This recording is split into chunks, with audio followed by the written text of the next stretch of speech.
ফিরে এলাম নতুন আর একটা ভিডিও নিয়ে। আজকের ভিডিওতে আলোচনা করব কমলাকান্তের দপ্তর বঙ্কিমচন্দ্র চট্টোপাধ্যায়ের এই গ্রন্থের অন্তর্ভুক্ত আমার মন রচনাটি নিয়ে। রচনাটির বিষয়বস্তু উল্লেখ করে এই প্রবন্ধে বঙ্কিমের যে দার্শনিক উপলব্ধি ও জীবন দর্শন প্রকাশিত হয়েছে তাই আলোচনা করাই হচ্ছে আমার উদ্দেশ্য। এই প্রসঙ্গে কমলাকান্তের ব্যক্তিত্ব সম্পর্কটিও বুঝিয়ে দেওয়া আমার কর্তব্য। তো চলো আলোচনা করা যাক। তার আগেই একটা অনুরোধ, ভিডিওটি ভালো লাগলে অবশ্যই একটা লাইক করবেন, আর আমি অনুপ্রাণিত হব সেই সঙ্গে সঙ্গে এই ধরনের ভিডিও আরও পাওয়ার জন্য উত্তম কথা চ্যানেলটি সাবস্ক্রাইব করে রাখবে। প্রয়োজনে বন্ধুদের মধ্যে শেয়ার করে তাদেরও কাছে পৌঁছে দেবে। তো চলো কথা না বাড়িয়ে সরাসরি এবার আলোচনায় প্রবেশ করি। কমলাকান্তের দপ্তরে আমার মন যথার্থই বঙ্কিমচন্দ্রের আত্মমুকুর। এই প্রবন্ধে কমলাকান্তের তথা বঙ্কিমচন্দ্রের জীবন দর্শন যতটা ব্যক্ত হতে পেরেছে তেমন আর কোনো রচনাতে হয়নি। রচনাটি পার্সোনাল এসে বা ব্যক্তিগত প্রবন্ধের আদর্শ উদাহরণ। যদিও কমলাকান্তের আত্মচিন্তায় প্রকাশিত, তবুও এমন গভীর দার্শনিক উপলব্ধির বাহন আর কোনো রচনায় নয়। কমলাকান্ত সংসারে আসক্তিহীন, বন্ধনমুক্ত, কিন্তু নিরাকাঙ্ক্ষ নয়। তাই নির্দিষ্ট লক্ষ্যে অনাশ্রিত মনকে সে একটি বিন্দুতে অন্বেষণ করেছে। দিগন্ত উধাও চিত্তকে নিশ্চিত মানব সম্পর্কের মধ্যে আকৃষ্ট করতে চেয়েছে। সাধারণ মানুষ সুখ বলতে যা বোঝে, কমলাকান্তের মনে তা নেই। কমলাকান্ত বুঝেছে যে ইন্দ্রিয় তৃপ্তি থেকে যে সুখ আসে তা প্রকৃত সুখ নয়। বলতে গেলে তার দুঃখের নামান্তর প্রচুর পরিমাণ আস্বাদ্য ভোজ্য বস্তু, সুন্দরী রমণীর সঙ্গ, অথচ বিপুল ঐশ্বর্য, অর্থ, যশ, বিদ্যা কিছুই শেষ পর্যন্ত পরিণামে মানুষকে সুখ দেয় না। কারণ খ্যাতি, সম্পদ ও ইন্দ্রিয়লব্ধ সুর কখনো স্থায়ী হয় না। সর্বত্রই যশের অনুগামী নিন্দা, ইন্দ্রিয় সুখের অনুগামী ভোগ, ধনের সঙ্গে থাকে ক্ষতি ও মনস্তাপ। ইন্দ্রিয় সুখের বস্তু প্রথমবারেই যে পরিমাণ সুখ দেয়, দ্বিতীয়বারে সে পরিমাণ সুখদায়ক হয় না।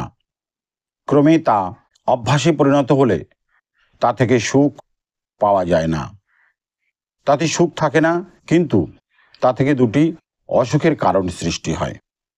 প্রথমত, অভ্যস্ত বস্তুর অভাবে দুঃখ পেতে হয় এবং অপরিতোষণীয় আকাঙ্ক্ষার বৃদ্ধিতে যন্ত্রণা দেয়। এমনকি জ্ঞানের শেষ নেই। বিদ্যা মানুষকে অন্ধকার থেকে গাঢ়তর অন্ধকারে নিয়ে যায়। এসবের তত্ত্ব জিজ্ঞাসা কখনো নিবারিত হয় না। এই উপলব্ধির সঙ্গে কমলাকান্তের চিত্তেই জাগ্রত হয়েছে একটি উপলব্ধি যে শুধুই আপন আপন সীমায় আবদ্ধ রয়েছে, বৃহতের দিকে নিজেকে প্রসারিত করেনি। তার প্রকৃত সুখ নেই। একান্ত নিঃসঙ্গ অশান্ত চিত্তে কমলাকান্ত চিরন্তন সুখে মূল ভিত্তি খুঁজে চলেছে।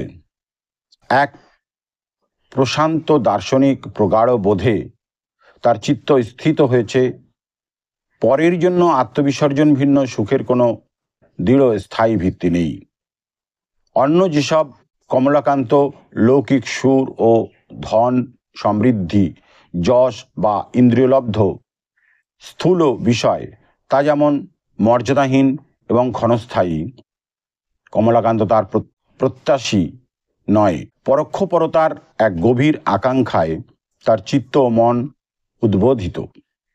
তাই কমলাকান্তের আশা, এখন যেমন লোক উন্মত্ত হইয়া ধন, মান, ভোগাদির প্রতি ভাবিত হয়, একদিন বিশ্বজাতি সেই রূপ উন্মত্ত হইয়া পরে সুখের প্রতি ভাবিত হইবে।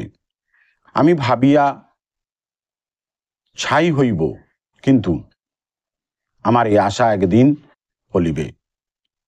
এই প্রসঙ্গে কমলাকান্ত ইহলৌকিক ভোগ সর্বস্বতা ও তার কঠোর সমালোচনা করেছে। পাশ্চাত্য সভ্যতার মাধ্যমে ভারতবর্ষ ইউরোপীয় সভ্যতা বস্তুতান্ত্রিকতার সঙ্গে পরিচিত হতে আরম্ভ করেছে। পাশ্চাত্যে এই ভোগ দর্শনকে প্রায় নির্বিচারে গ্রহণ করতে উন্মুখ হয়েছে ভারতবাসীরা। অ্যাডাম স্মিথ প্রভৃতি পাশ্চাত্য অর্থনীতিবিদরা এবং মিল, বেনথাম প্রভৃতি দার্শনিকরা পাশ্চাত্য দেশে সমষ্টিগত উন্নয়নের উপর জোর দিয়েছে। কিন্তু এই সমষ্টিগত উন্নয়নের নামে পাশ্চাত্যে যা শুরু হয়েছে তা সম্পদের পূজা। ভারতবাসী ও পাশ্চাত্যর বস্তু সর্বস্ব মোহে অন্ধ হয়ে বাহ্য সম্পদকে জীবনের চরম সম্পদ বলে মনে করেছে। কিন্তু কমলাকান্তের প্রশ্ন, এই ক্রমিক সম্পর্ক আধ্যাত্মিক মূল্য কতটুকু? মানুষের ভোগের আকাঙ্ক্ষা তা কতটুকু তৃপ্ত করতে পারবে? সুখের আকাঙ্ক্ষায় মানুষের অন্তর্লোকে যে নিরন্তর হাহাকার, সেই হাহাকার এই ভোগ সম্পদে কতটুকু প্রশমিত হবে? এই বস্তুরতি যদি মানুষের চিত্তে কোনো পরিবর্তন না বা আনতে পারে, যদি চিত্ত পবিত্র না হয়, যদি মানুষের চিত্ত প্রকর্ষ না ঘটে, তবে এই সম্পদের প্রয়োজন কি? এমনকি মানুষ যে বিবাহ সম্পর্কের মধ্যে দিয়ে সুখের কাঙ্ক্ষিত হয়, তাতে যদি চিত্ত মার্জিত ও চরিত্রের উৎকর্ষ সাধন না হয়, তাহলে তাও নিষ্ফল। জাগতিক সমস্ত সমস্যার মূল আলোচনা প্রসঙ্গে এবং মানবিক বিশ্বের বিশ্লেষণে বঙ্কিম বারবার একটি ধ্রুব সত্যের কথা বলেছেন। পরমার্থতাই সুখের একমাত্র উৎস। আলোচ্য রচনায় কমলাকান্তের উক্তির মধ্য দিয়ে এই সত্যই উপস্থাপিত হয়েছে।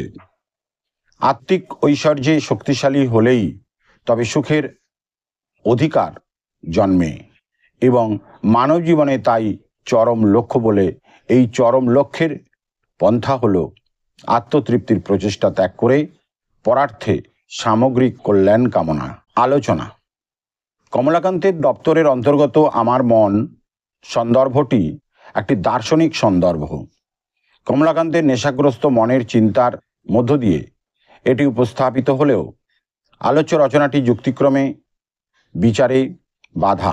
সাধারণ মানুষের সুখ সম্পর্ককে ধারণা এবং সেই সাধারণ বিশ্বাসের সুখ প্রাপ্তির যে উপায়গুলি, সেগুলির সীমাবদ্ধতা কমলাকান্তের যুক্তিতে আলোচিত হয়েছে এবং শেষ পর্যন্ত পরমার্থতাই সুখের একমাত্র স্থায়ী দৃঢ় পন্থা, এই সত্যে তিনি পৌঁছেছেন। প্রাচ্য পাশ্চাত্যে ভোগবাদ ও যার সুখের পন্থা ও জীবন দর্শন রূপে মানুষ ভারতীয়রা অন্ধভাবে বহন করে নিচ্ছিল, তার বিরুদ্ধে কঠোর সমালোচনা করে তার সীমাবদ্ধতা এবং অর্থহীনতা আলোচ্য সন্দর্ভে উজ্জীবিত করা হয়েছে। ধন্যবাদ।